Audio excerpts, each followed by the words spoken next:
हमारी जिंदगी कितनी सस्ती है। आप छुट्टियां मनाने जाते हो, आतंकवादी आपको गोली मार देते हैं। आप भगवान के दर्शन करने जाते हो, आपको कुचल दिया जाता है। आप एक टीम की जीत की परेड में खुशी मनाने जाते हो, आपको वहां पे मार दिया जाता है। जब आप काम या छुट्टी के लिए फ्लाइट में बैठ के जाते हो तो फ्लाइट गिर जाती है। आप अपने हॉस्टल में या मेस में बैठ के खाना खा रहे होते हो, आपके ऊपर जहाज गिर जाता है। जिंदगी बहुत सस्ती है। हमारी जिंदगी की डोर हमारे ही हाथ में नहीं। 12 जून 2025 यानी कल एक दिल तोड़ने वाली खबर सामने आई। अहमदाबाद में एयर इंडिया का बोइंग 787 विमान क्रैश हो गया दोस्तों। इसमें सवार 242 लोगों में से 241 लोगों की मौत हो गई। एयर इंडिया की विमान संख्या AI-171 अहमदाबाद से लंदन जा रही थी। इसमें 169 भारतीय पैसेंजर सवार थे, 53 ब्रिटिश नागरिक सवार थे, 7 पुर्तगाली और 1 कनाडाई पैसेंजर इसमें सवार थे दोस्तों। साथ ही इस विमान में 230 पैसेंजर के अलावा क्रू मेंबर भी सवारी कर रहे थे लोगों की देखभाल के लिए।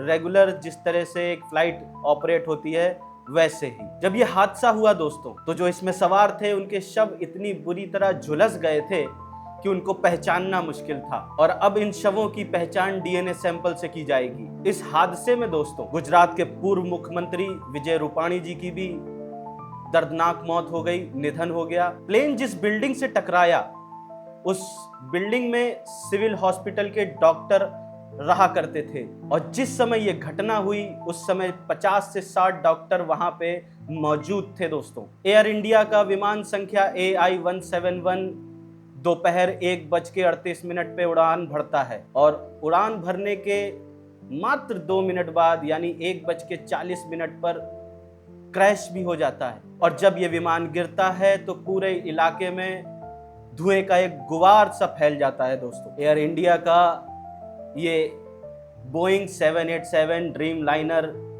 जब टकराया तो ये हॉस्पिटल की 4 बिल्डिंगों से टकराया दोस्तों, जो कि सिविल हॉस्पिटल की हॉस्टल की बिल्डिंग हुआ करती हैं, जिसमें रेजिडेंट डॉक्टर रहा करते हैं। जिस समय ये घटना हुई उस समय लगभग 50 से 60 डॉक्टर वहां पे मौजूद थे और सभी मेस में खाना खा रहे थे।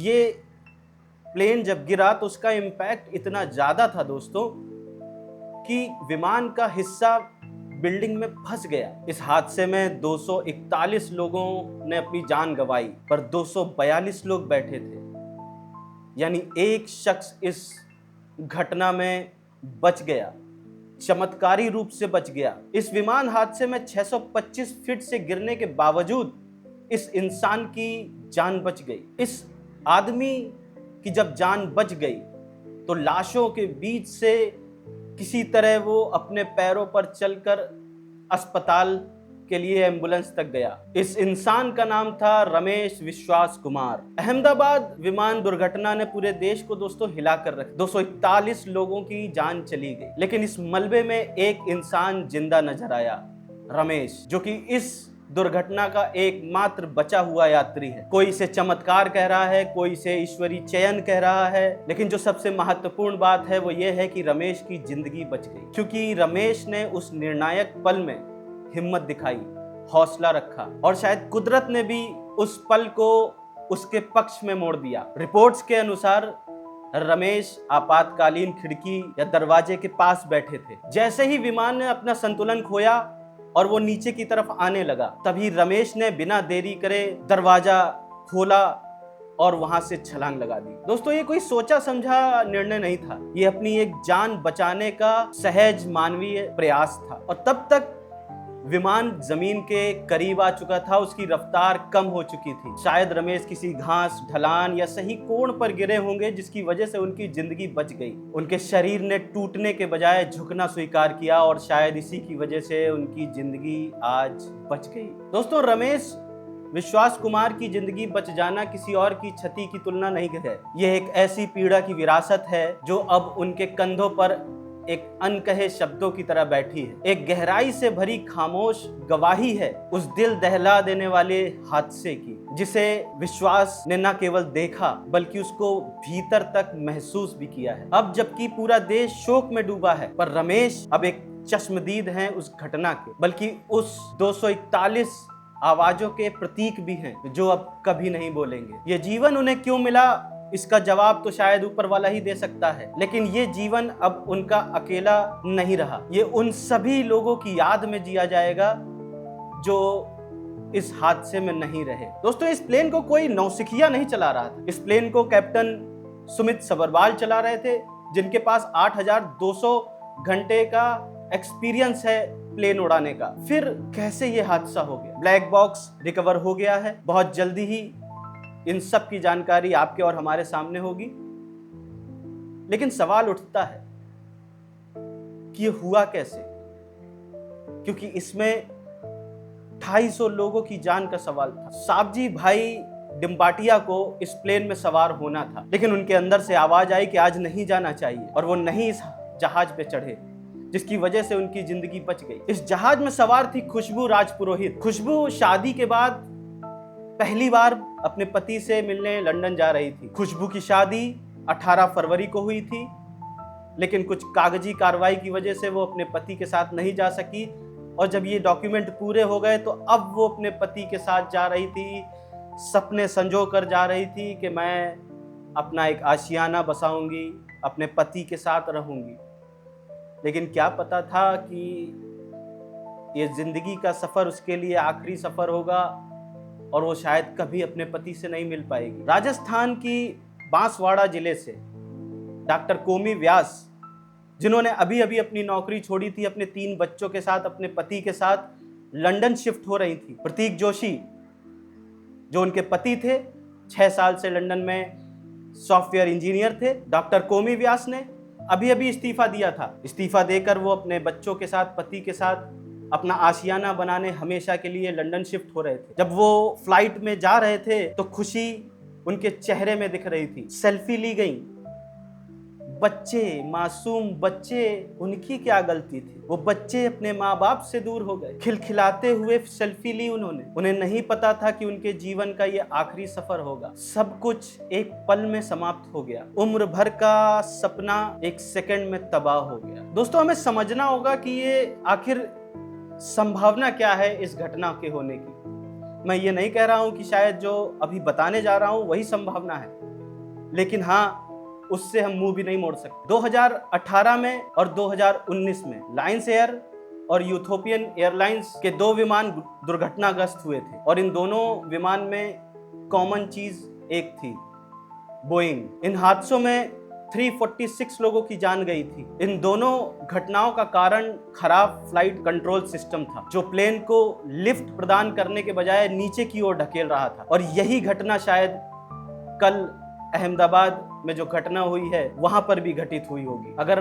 आप कल के प्लेन क्रैश का वीडियो देखेंगे तो आप देख पाएंगे कि जहाज जैसे ही उड़ा और वो उड़ते हुए ऊपर की तरफ ना जाकर वो नीचे की ओर जाने लगा, जिसकी वजह से ये घटना हुई। बोइंग कंपनी पिछले कुछ दिनों से कई विवादों में घिरी रही है दोस्तों। कभी उनके प्लेन क्रैश हो जाते हैं, कभी सॉफ्टवेयर की दिक्कत आ जाती है। गुणवत्ता से समझौता करने से लेकर खराब पार्ट यूज करने तक इस तरह की बहुत शिकायतें बोइंग के लिए सामने आई हैं, जिनका ये क्रिमिनल चार्ज पहले से ही झेल रहे हैं, और लगभग $2.5 अरब फाइन के तौर पे ये दे चुके हैं दोस्तों। और बोइंग की कार्य प्रणाली पर उनके जो पूर्व काम करने वाले लोग हैं, अगर वो सवाल उठाते हैं तो बड़ी ही अजीब स्थितियों में मृत पाए जाते हैं। फेडरल एविएशन एजेंसी कई बार बोइंग के विमानों पर सवाल उठा चुकी है। पिछले साल सुनीता विलियम्स जो स्पेस में फंस गई थी, उसका कारण भी बोइंग कंपनी थी दोस्तों। बोइंग कंपनी द्वारा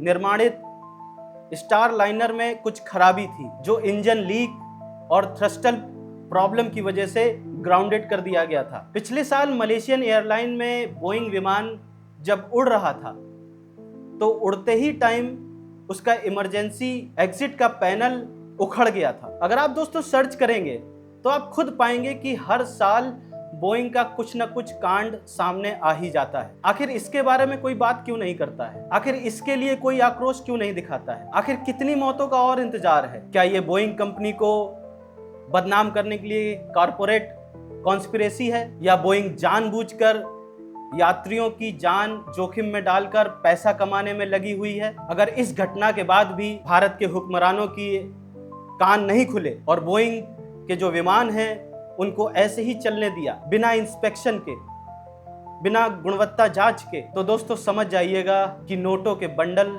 ने इंसानी जीवन की कीमत चुका दी है। दोस्तों कभी कभी ईश्वर की करनी और उसका न्याय समझ में नहीं आता। एक साथ लगभग 250 लोगों की जीवन लीला कैसे समाप्त हो सकती है, वो भी एक साथ। मात्र एक इंसान बैठा उस फ्लाइट में बचा, बस। क्या गलती थी 241 लोगों की?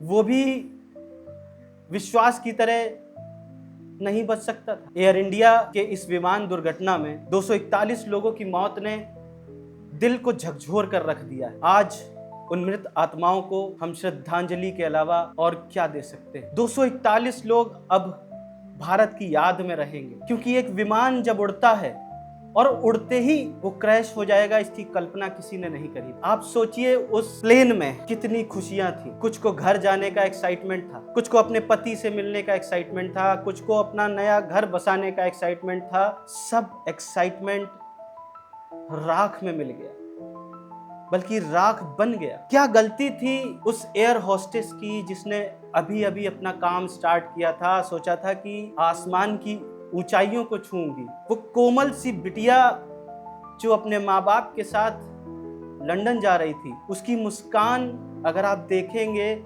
उसके बाद अगर आपने सोच लिया कि वो किस तरह उस विमान में तड़पी होगी, आपकी रूह कांप जाएगी। नहीं समझ में आता है ऊपर वाले, आपकी करनी, आपका न्याय, ये सब देख के मुझे तो कम से कम समझ में नहीं आता है। एक साथ इतने लोग का चला जाना क्यों? इसका जवाब तो शायद ऊपर वाला ही दे पाएगा। लेकिन जिन लोगों ने अपने लोगों को खोया, उनके लिए मैं, पूरा भारत प्रार्थना करते हैं कि जो लोग मरे हैं उनकी आत्माओं को शांति मिले, और जिन लोगों ने अपने लोगों को खोया है उनको ये सहन करने की शक्ति मिले। टाटा ग्रुप जो एयर इंडिया को संचालित करते हैं, उन्होंने सभी मृत लोगों के परिवार को 1-1 करोड़ रुपए देने की घोषणा करी है। लेकिन इन रुपयों का वो करेंगे क्या? उनके प्यारे लोग, उनके अपने लोग तो अब इस दुनिया से ही नहीं चले गए। दोस्तों ये घटना हमें कुछ याद दिलाती है। जीवन बहुत नाजुक, हम जो कुछ भी बनाते हैं, जिसके लिए भी बनाते हैं, जिसके लिए प्यार हम उसको करते हैं, वो सब एक धागे से बंधी है। वो धागा बहुत कमजोर है। इसीलिए जब भी जियो, जीने के लिए जियो, प्यार करने के लिए जियो, अपनों के लिए जियो, अपने परिवार के लिए जियो, अपने दोस्तों के लिए जियो, क्योंकि कोई नहीं जानता है कि कल क्या होगा। मैं एक बार फिर से सभी मृत आत्माओं को श्रद्धांजलि अर्पित करता हूं और ईश्वर से प्रार्थना करता हूं कि उनकी आत्मा को शांति प्रदान हो और उनके परिवार को इस अपार दुख को सहने की शक्ति प्रदान करे। और जाते जाते 2 लाइनें बोलकर जाना चाहता हूं। सफर अधूरा रह जाता है जब जिंदगी पूरी हो जाती है। आज के लिए बस इतना ही। मैं फिर जल्दी मिलूंगा। तब तक के लिए जय हिंद, जय भारत, नमस्ते।